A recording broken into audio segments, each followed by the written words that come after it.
another tasty Tuesday here in my humble kitchen. Today is a very special day for a lot of people in America because today is Groundhog Day. For those that you don't know, while I'm cooking, I'll explain exactly what Groundhog Day is. But to celebrate Groundhog Day, I'm going to cook something called a Dutch baby in America. You might call it a pancake, other people give it different names. Basically it's a pancake that's baked in the oven. It's of German origin, and when I go into the details about Groundhog Day, you'll see the link on why I'm doing this tonight. So let's get on with it, shall we? So let's look at the ingredients, and while you're there you can meet Keith. Keith is a keep-on. Keith comes and helps me do the cooking now. He's my assistant in the kitchen, aren't you, Keith? Right, over here we have the milk. This is the sugar, the salt. We have some vanilla essence. We have some flour. We have 2 eggs. And I'm lucky enough to own a cast iron skillet. If you don't have such a thing, then a pie dish or flan dish, anything that you can put in the oven will do. First thing I'm going to do is I'm going to put the skillet in the oven to heat up. So I've got the butter in the skillet all ready to go. This will go in and we leave it in there for this to heat up and for the butter to melt. So we'll do that now. So the skillet's going in the oven to warm up. Cool, that's hot. So let's get this all ready. Now a little trick that I was taught by my mum. If you're making batter, it's always good to have these 2 ingredients at room temperature. So the milk and the eggs. So a little trick for you.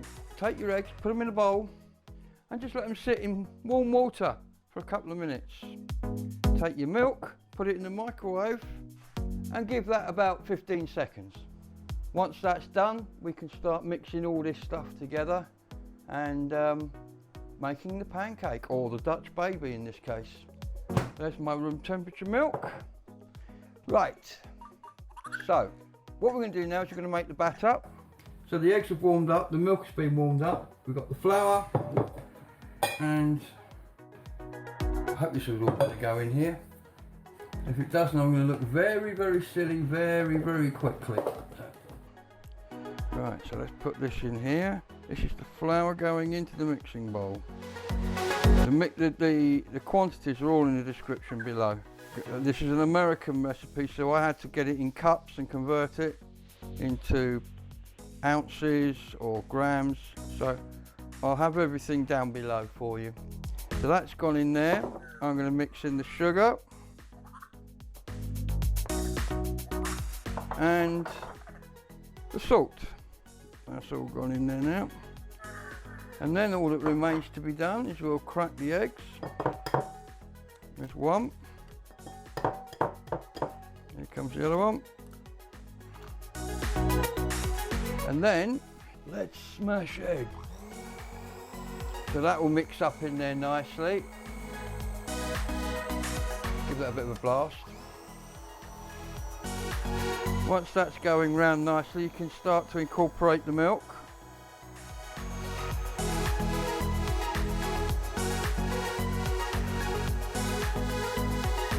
I don't think I'm going to get all this in here. Whoa dear, hello. Right, okay, that's all gone very wrong very quickly. I knew it would. So I have a bowl here for this very eventuality. So I knew something like this might just happen. So I have a plan B. You should always have a plan B. This is my plan B. Get this in here.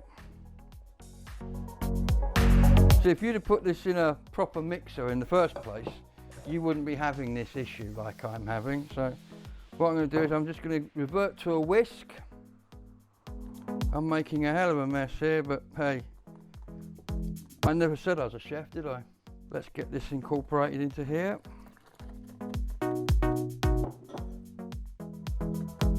And just whisk this till you get a nice, you don't want it frothy, but you want it nice and velvety. And you can pop in some vanilla essence, just a little bit. You don't need a lot of that, it's quite strong. So just keep whisking this up. moving this stuff out the way and pretending that mess didn't happen. Well, I can't really because it's all over the place, but hey. This was always going to be a warts and all cooking show. I cock up so you don't have to, but never mind, eh? So this is whisking up quite nicely and turning into a nice batter actually.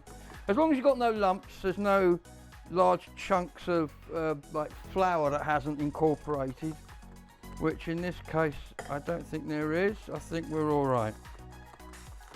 What do you think? Really? Do you like it? Okay. Yeah, he's dancing now to the whisk, aren't you? Do you like the whisk noise? Do you? Do you like the whisk noise? Yeah, bom, bom, bom, bom. Right, well I think that's pretty much done now. What do you think? Yeah, do you like it? Good. Right, now I'm just gonna have a sneak peek in the oven. We're doing great, the butter's melted. So, we're ready to go. So there's the butter melted nicely. So what we're gonna do now is we're gonna just incorporate the mix into the pan, like that. There we go. So all that remains to be done now is to pop that back in the oven.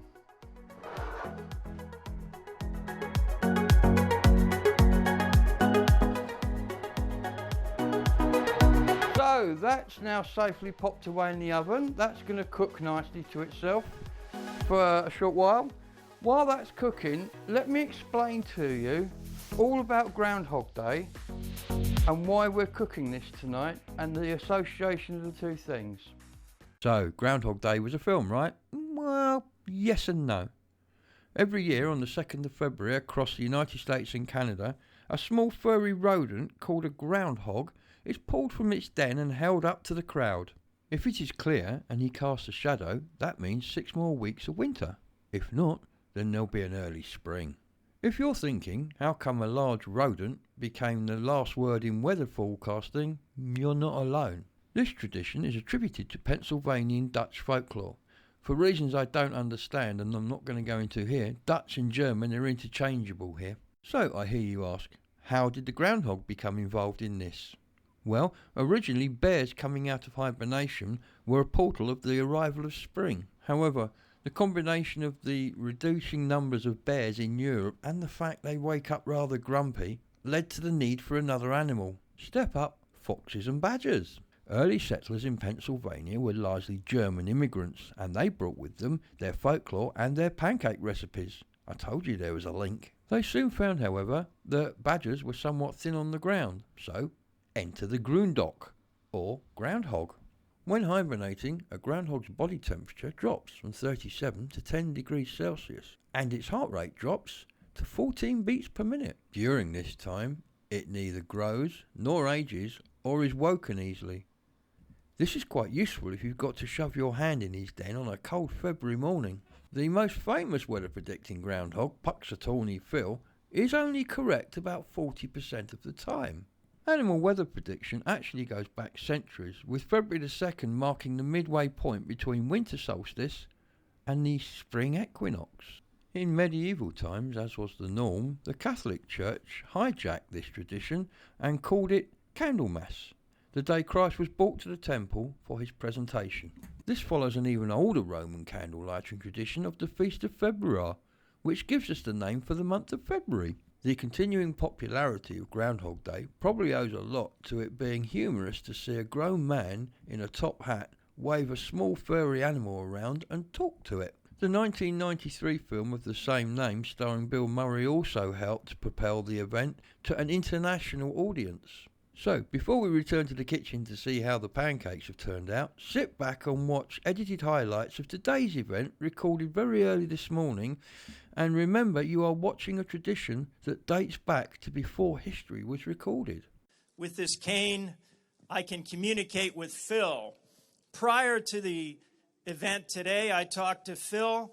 Phil had us prepare 2 scrolls, and one is winter and one is spring. We're going to ask you to join us and get Phil up. Phil, Phil, Phil, Phil, Phil, Phil, Phil. I think we're ready. AJ, are you ready? I am.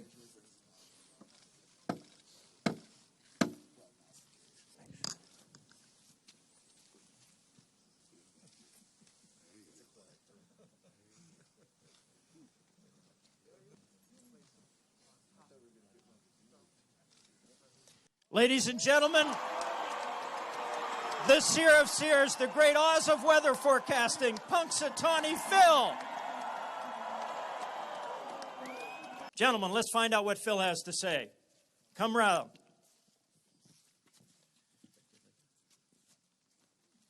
Hi, what do you think? Wait a minute, let me. This one? Okay. Okay. We think we have a prediction. Shingle shaker.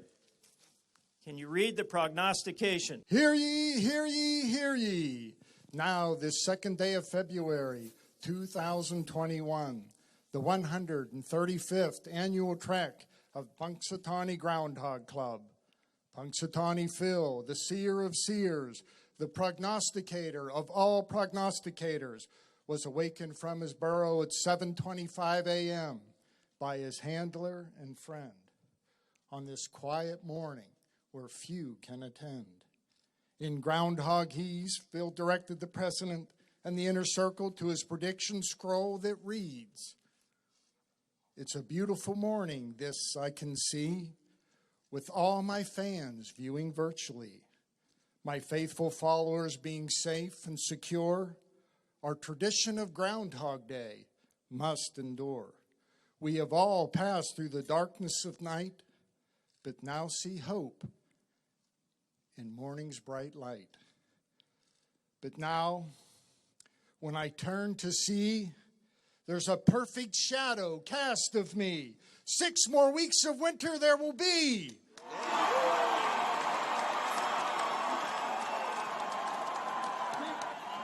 Ladies and gentlemen, Punxsutawney Phil has made his prediction. It's 6 more weeks of winter. But I want to tell you, he also told us after winter, you're looking forward to one of the most beautiful and brightest springs you've ever seen. Okay, so it's had 16 minutes in the oven at gas mark 6, 400 degrees F, 200 degrees C. I'm going to pull it out and have a look at what we've got. Ladies and gentlemen, there you have it, the Dutch baby, or the German baby, or the elephant's ear, or very many other things. As you can see, it's actually sinking already, so I'm going to cut that up and serve it, and we'll see what it tastes like.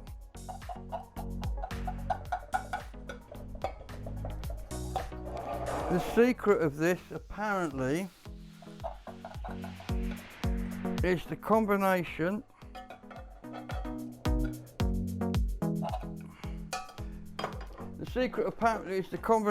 of the crispy edge and the soft middle. So bring that over. There we go. And then, oh, did you like that? What I'm going to do is I'm just going to sprinkle a bit of finely grated sugar on there. And then a sprinkle of lemon juice. Here it goes. Sprinkle of lemon juice on there. And then, let's taste it.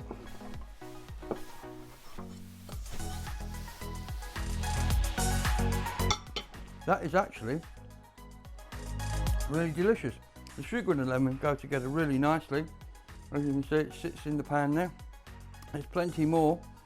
One of these will serve 4 people, and as there's only me here, I guess I better start eating. Anyway, I hope you liked learning a bit about Groundhog Day. I hope you enjoyed the Dutch baby, and I look forward to seeing you on my next video, either on Friday or next Tuesday, when I'm cooking something else completely different. In the meantime, enjoy your food, have a great evening, and stay safe. Good night.